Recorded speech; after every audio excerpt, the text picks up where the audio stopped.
सांसद विजय बघेल ब्रिक्स सम्मेलन में भारत की तरफ से करेंगे प्रतिनिधित्व। दुर्ग लोकसभा क्षेत्र से सांसद विजय बघेल आगामी 11वें ब्रिक्स सम्मेलन में भारत का प्रतिनिधित्व करने के लिए ब्राजील रवाना हो रहे हैं। ये छत्तीसगढ़ के लिए गर्व की बात है कि राज्य से केवल विजय बघेल ही ऐसे सांसद हैं जो इस महत्वपूर्ण अंतर्राष्ट्रीय मंच पर न सिर्फ दुर्ग बल्कि पूरे छत्तीसगढ़ की ओर से भाग लेंगे। ये सम्मेलन 3, 4 और 5 जून को ब्राजील में आयोजित किया जाएगा। ब्रिक्स एक महत्वपूर्ण वैश्विक मंच है जिसमें ब्राजील, रूस, भारत, चीन और दक्षिण अफ्रीका शामिल हैं। इस वर्ष इस संगठन में 5 नए देशों के जुड़ने की संभावना भी जताई जा रही है। इस संगठन का उद्देश्य वैश्विक आर्थिक विकास, सामाजिक उन्नति, महिला सशक्तिकरण और आतंकवाद जैसे अहम मुद्दों पर साझा रणनीति तैयार करनी है। सांसद विजय बघेल ने बताया कि वे ब्रिक्स महिला सांसदों की बैठक और अंतर्राष्ट्रीय मामलों की समितियों के अध्यक्षों की बैठक में भी शामिल होंगे। इन बैठकों में आर्टिफिशियल इंटेलिजेंस के युग में महिलाओं की भूमिका, जलवायु परिवर्तन से निपटने में महिला नेतृत्व और ब्रिक्स 2025 एजेंडा में महिला सांसदों के योगदान जैसे विषयों पर चर्चा होगी। ब्रिक्स सम्मेलन का उद्घाटन समारोह भव्य तरीके से आयोजित किया जाएगा। 4वें ब्रिक्स सम्मेलन में ब्राजील के ब्रासिलिया में जाने का अवसर मुझे 6 सदस्यीय जो सांसदों की टीम जा रही है उसमें जाने का अवसर मुझे मिला है और इसके लिए मैं अपने सम्माननीय लोकसभा अध्यक्ष माननीय ओम बिरला जी का बहुत बहुत आभारी हूं। उनको धन्यवाद देता हूं अपने क्षेत्रवासियों की ओर से।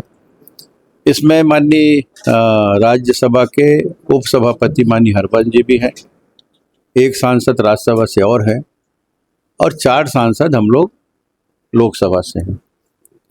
बहुत सारे समसामयिक विषय पर वहाँ चर्चा होगी और वैश्विक मंच पर कैसे इन 5 देशों की संस्था खड़ी हो, क्योंकि आर्थिक रूप से हम बहुत संपन्न हुए हैं।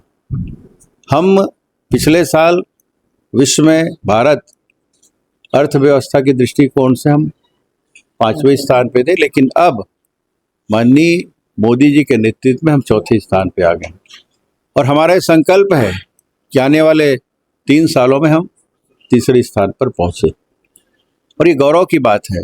वहाँ पे चर्चा ये भी होगी कि महिला सशक्तिकरण की दृष्टिकोण से किन किन देशों में महत्वपूर्ण जो योजनाएं चल रही है और उसमें तेजी कितनी आई है, उसमें सफलता कितनी मिली है, इन सब बातों पर भी चर्चा वहाँ होगी।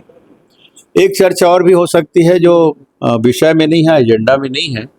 सभी को अलग अलग विषय मिले हैं, सब सांसद अपनी अपनी बात रखेंगे। ब्रीफिंग के रूप में हमें बहुत सारे विषय संसद द्वारा मिले हैं जो महत्वपूर्ण एजेंडा रखे गए हैं उसके अनुसार, और ये हमारा सौभाग्य है कि उसमें भी बोलने का अवसर हमें मिलेगा, अपने पक्ष रखने का अवसर वहाँ मिलेगा। जब अव्यवहारिक रूप से चर्चा होगी किसी चाय पे या नाश्ते पे या भोजन पे बैठेंगे तो अनेक चर्चाएं भी ऐसे हो सकती है। अभी जो ताज़ा आतंकवाद का मुद्दा जो पूरे विश्व में छाया हुआ है, जो आप लोग भी प्रमुखता से उसको ले रहे हैं, अंतर्राष्ट्रीय स्तर पे भी ये चर्चा हो रही है और कोई भी देश आतंकवाद की इस घृणित कार्य से अछूता नहीं है। कभी न कभी किसी न किसी तरह इसका खामियाजा भुगतना पड़ा है। भारत में ताज़ा ये घटना हुई है और उसका बदला बड़ी दृढ़ता से हमारे भारत ने लिया है।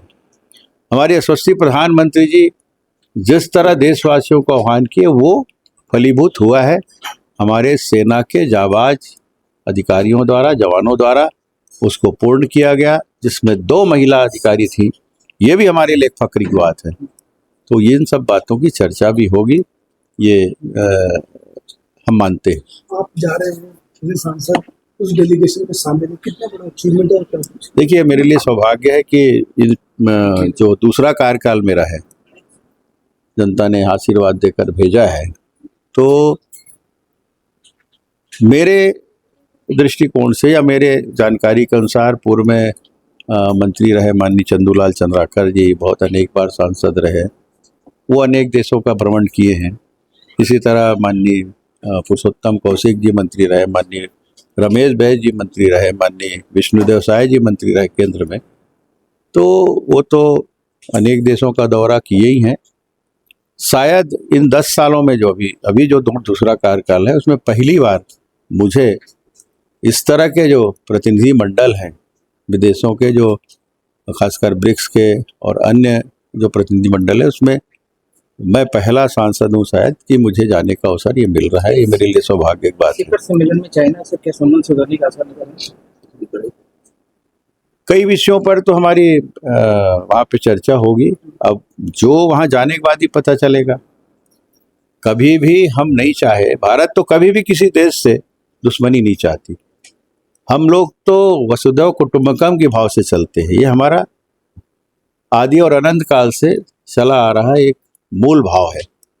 इसलिए कभी दूसरे देश अगर हमसे दुश्मनी करना चाहे किसी भी मामले में, तो हम उसको छोड़ेंगे भी नहीं। ये भी बात भारतवर्ष की है और हमेशा से यही बात हमारे यशस्वी प्रधानमंत्री कहते आ रहे हैं। हम संबंध सुधारते हैं। पाकिस्तान से इतने सालों तक चर्चा होती रही, लेकिन फिर भी इस तरह के हमें दृढ़ निर्णय लेने पड़े। इसी तरह चाइना के साथ भी है। तो हम तो किसी देश से अपना संबंध बिगाड़ना नहीं चाहते। दूसरे देश भी उसी भाव से आए, हमारी दोस्ती बनी रहेगी।